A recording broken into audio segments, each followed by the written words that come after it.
में कुछ नहीं लिख के चले आएंगे तो परीक्षक क्या करता है? वो आपको शून्य कर देता है। उसके बाद कोई परीक्षार्थी ये नहीं कह सकता कि मैंने तो कॉपी में कुछ लिखा ही नहीं था, परीक्षक ने कैसे तय कर दिया कि मैं जानता नहीं। आपको प्रश्नों का जवाब देना ही होता है। वह ये समय नहीं है कि आप चुप रहेंगे तो इसका मतलब ये हो गया कि आपने विषय को खत्म कर दिया। विपक्ष को जो करना है विपक्ष कर रहा है। अगर आप पार्लियामेंट में नहीं बोलेंगे, नहीं बोलने देंगे, सवाल नहीं उठाने देंगे, आप कही गई बातों को एक्सपंज कर देंगे, अब सत्तारूढ़ दल जो शोर मचाएगा, तो सड़क पर निकल गया, सड़क पर निकल के लोगों से बात कर रहा है। आज जो देश में माहौल बन गया कि एक सरकार ऐसी है जो आम आदमी के हितों की रक्षा के बगैर किसी उद्योगपति का ख्याल कर रही है, आम आदमी का पैसा उद्योगपति को दे रही है। इस पर अगर आप नहीं बोलेंगे तो थोड़े के ये विषय ही खत्म हो जाएगा। आप आज संसद में माननीय प्रधानमंत्री जी जो बोल रहे थे, लगता है किसी चुनावी सभा में आप बोल रहे हैं। जिन बातों का आपने उल्लेख किया वो सभी बातें इस देश की जनता जानती है और सरकार अपोजिशन की तरफ से बोल नहीं सकती। अगर कांग्रेस ने कोई भ्रष्टाचार किया है, राहुल गांधी ने कोई बेईमानी की है, अपोजिशन के किसी नेता ने कोई भ्रष्टाचार किया है, तो उसको सजा दे दीजिए, आप उसके खिलाफ कार्रवाई कीजिए। बिल्कुल। ये सरकार थोड़े कहती है, सरकार आरोप लगाने के लिए थोड़े होती है। सरकार से तो उम्मीद की जाती है कि वो डिलीवर करेगी और डिलीवर हर मुद्दे पे करेगी। अपोजिशन के सवालों को अगर आप उसका जवाब नहीं देंगे, यानी कि जो अपोजिशन कर रहा है उसको आप स्वीकार कर रहे हैं, जो बातें कही जा रही है उसको अब उसके प्रति आपकी स्वीकृति या उसके उसके खिलाफ आपके पास बोलने का कोई तर्क नहीं है। सदन के नेता से यह उम्मीद नहीं की जाती, कभी नहीं की गई है। सालों साल संसद को हमने देखा है, यह कभी नहीं होता रहा। आप संख्या बल के नाम पर सदन में आप जो चाहे सो बोल लीजिए। अब बोलने के सबको आजादी है बोलने की वहां, लेकिन उसमें कितना तर्क है, कितनी बातें रीजनेबिलिटी के साथ कही गई हैं, कितना उसमें कथ्य है, कितना उसमें तथ्य है, ये सभी सुनने वाले जानते हैं ना। लोकसभा के बिल्कुल सही कहा टंडन जी ने, यह किसी ने नहीं देखा। लोग यह आचरण थोड़े होता है। आप दो सदन में उपस्थित सभी सदस्यों के आप संरक्षण करता है और खास तौर से विपक्षी सदस्यों के संरक्षण करता है। जिन बात आप कितना भी नाटक कर लीजिए, लोकसभा में कुछ भी कर लीजिए, लेकिन लोग आपसे सवाल जानना चाहते हैं कि क्या सरकार की आर्थिक नीतियां आम लोगों के पक्ष में है या किसी उद्योगपति के पक्ष में है।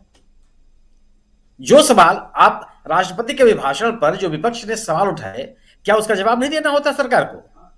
तो साधारण सी बात होती है कि जो सवाल राष्ट्रपति के भाषण के दौरान उठाए जाते हैं, उनका नेता के सदन एक एक व्यक्ति का उल्लेख करके अपनी बात करते हैं, क्या इन्होंने ये बात की, उन्होंने वो बात कही, उससे मुझे ये कहना है, मुझे वो कहना है। आप जिन जिन चीजों का अपने सरकार के कथित उपलब्धियों की आप चर्चा कर रहे हैं, इसकी चर्चा तो आप हमेशा करते रहते हैं। राष्ट्रपति के भाषण में भी उसकी चर्चा है कि सरकार ने एक कार्यक्रम चलाया, ये नीतियां चलाई, ये चलाया, वो चलाया, लेकिन उस पर जो चर्चा विपक्ष की तरफ से उठाए जा रहे हैं, जो सवाल उठाए जा रहे हैं, उसका जवाब कौन देगा? आप ये बात तो चलती नहीं है। और दूसरी चीज, आप देखिए, वो दौर था कि जब आप लोकसभा की कार्रवाई से कोई चीज हटा देते थे तो वह कहीं मिलता नहीं था, क्योंकि उस समय इतना विकसित समाज नहीं था। आज ये तकनीक का दौर है। आप जब तक इस बात का निर्णय लेते हैं कि यह पोर्शन एक्सपंज किया जाए, तब तक वह आंखों दृश्य देखा दृश्य जो है लोग तक के कान नाक तक सब पहुंच चुका होता है वो, और सबके रिकॉर्ड में होता है। तो यह कोई ये सोचे कि आप एक्सपंज करके उन तथ्यों को हटा देंगे, लोगों की जानकारी से बात गायब हो जाएगी, तो ये तो आप कितने मासूम लोग हैं, इस पे सवाल पैदा होगा। किसको नहीं? कल आज राहुल गांधी ने अपने सवाल में, कल अपने भाषण में क्या क्या सवाल उठाए, किसको नहीं पता है? देश के हर कोने में वो सवाल गूंज रहे हैं, और वो गूंज नहीं रहे होते तो आपको बोलने में दिक्कत नहीं आती। आखिर उन सवालों से आंख क्यों बंद कर रहे हैं आप? अगर आप पूरी तरह से राष्ट्रीय हित के लिए समर्पित हैं, अगर आपकी सरकार किसी भी आपका दावा आप कर रहे हैं कि ये जो पॉलिसी पैरालिसिस का उस दौर से हम बहुत आगे निकल चुके हैं, हमारे ऊपर कभी आरोप नहीं लगा। आप एक निर्णय तो ले नहीं पा रहे हैं कि इसकी हम जांच कराएं कि न कराएं, और आप दावा करते हैं कि हम निर्णय लेने में बहुत ताकतवर लोग हैं। विपक्ष कह रहा है कि इसकी जांच कराई, ये आरोप है, और आप उस पर एक शब्द निर्णय लेने कौन क्या उसके बोलने के लिए आप तैयार नहीं है जी। तो जो मुद्दे उठे हैं वो मुद्दे ऐसे नहीं है जो केवल लफाजी मोड़ा दिए जाएंगे। यह इस बात का ये मुद्दे इस तरह के हैं कि जो सरकार भारत की सरकार चल रही है वह नियमों को कैसे लागू करती है। यह सरकार जनता के साथ है या उद्योगपतियों के साथ है। यह सरकार क्या नियमों को किसी व्यक्ति विशेष के पक्ष में तोड़ मरोड़ सकती है। यह सरकार कितना पारदर्शी है। यह सरकार अगर किसी को आश्वासन देती है, किसी को अगर सॉवरेन गारंटी देती है, तो उस पर कितना विश्वास किया जाए, कितना न विश्वास किया जाए।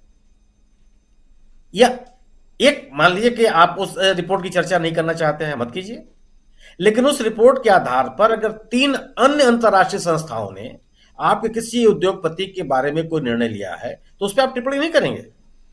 आप ये नहीं कहेंगे कि यह निर्णय गलत लिया, आपने सही लिया।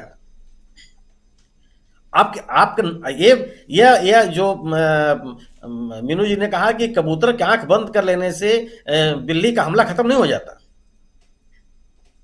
और ये तो मान लीजिए कि जीव जंतुओं के उदाहरण है। सामान्य समाज में भी स्थिति नहीं बनती है कि आप चुप हो जाएंगे तो सवाल पूछने वाला सवाल नहीं पूछेगा, या जिसके मन में संदेह पैदा हुआ है उन संदेहों को शांत करेगा कि ठीक है वो एक तरफा आरोप है। ये एक तरफा, ये 2 लोगों का आरोप नहीं है। ये स्थिति बनी है कि जो सरकार दावे के साथ कहती रही है कि हम अपने निर्णयों में ट्रांसपेरेंट है, हम किसी के पक्ष में निर्णय नहीं लेते, हमारे सामने राष्ट्रहित सर्वोपरि है, हम न खाएंगे और न खाने देंगे।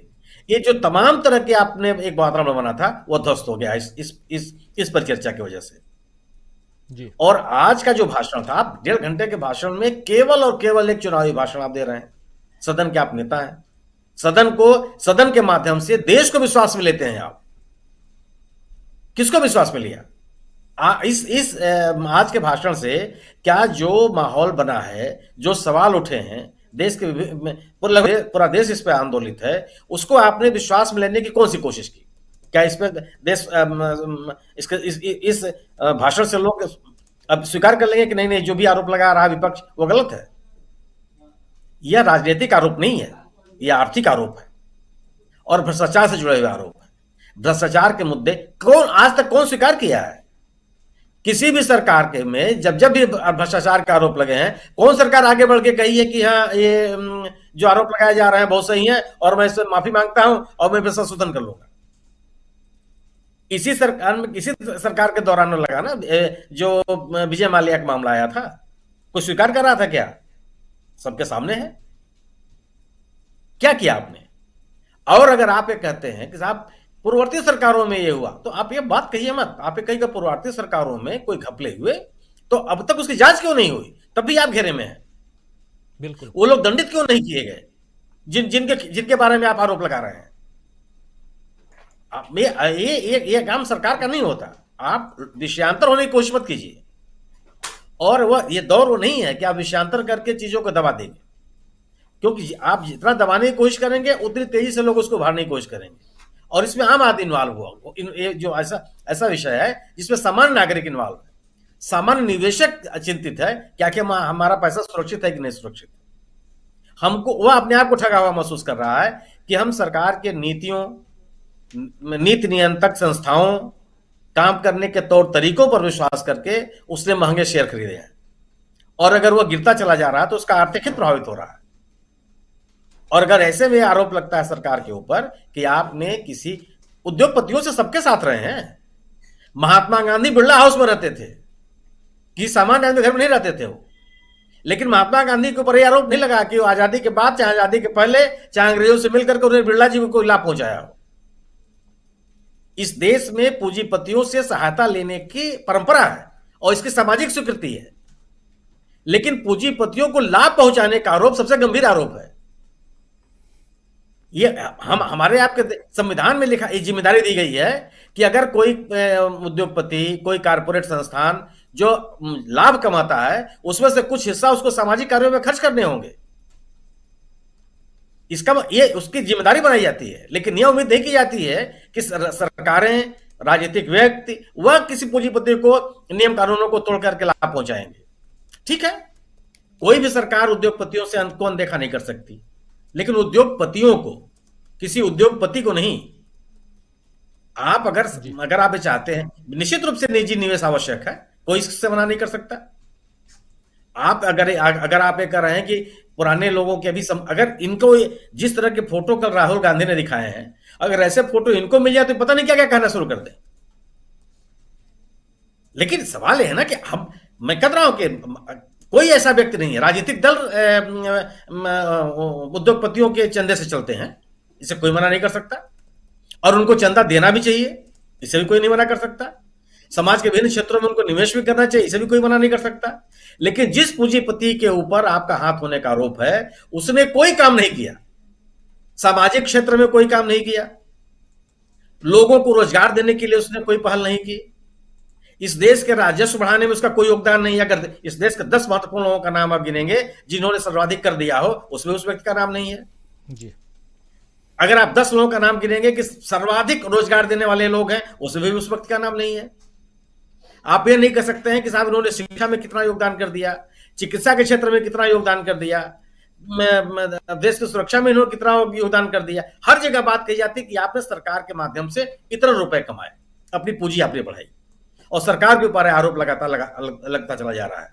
और जिस तरीके से सरकार ने इस पूरे मुद्दे पर आंखें बंद की हैं, इसका जवाब नहीं दिया है, मुझे लगता है कि इसका राजनीतिक असर बहुत जबरदस्त होगा। लोग इसको बहुत ही गंभीरता से लेंगे, और यह और लोगों के मन में बढ़ता चला जाएगा कि निश्चित रूप से कहीं ना कहीं पर्दादारी है।